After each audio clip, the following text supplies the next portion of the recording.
They cook like popcorn. They actually almost double in size, and in the process, they dry out. Roastmaster Rich Siri has become a little bit of a nut for these little beans. What I'll tell most people is it was a hobby that's gone horribly awry.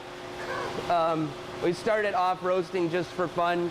Engineer by trade, Rich had no problem building his first coffee roaster. We actually started out with a pizza oven. It could do about 12 ounces of coffee, and graduated from the pizza oven up to a 1-pound roaster.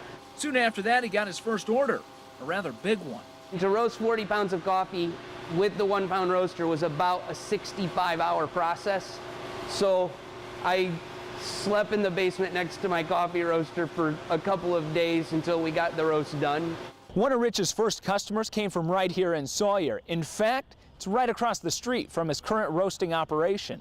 I've always been interested in people who do, do-it-yourself projects. And then I tried his coffee, and his coffee is really good. Scott didn't just want to drink the coffee, he wanted to brew with it.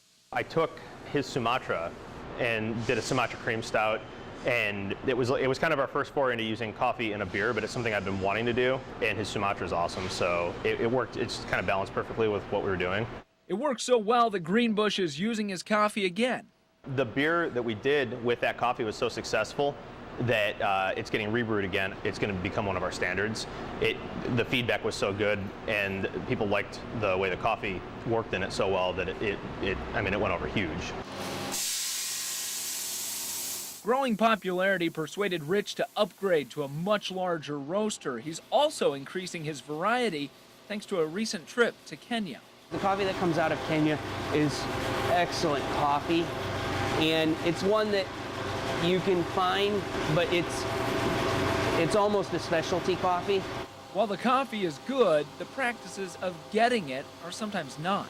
Currently the situation is the beans get bought for pennies for a pound and get sold at a much higher price, to the point where the farmers are getting cut out and they don't have enough to live on. Infusco hopes to change that by purchasing beans directly. Our goal is to pay the farmers 3 times what they're getting paid right now. A price that will provide more than just a cup of coffee. And our goal is to provide coffee to the U.S. that has a story and also serves the people that it comes from. In Sawyer, Michigan, Frank Waugh, News Center 16.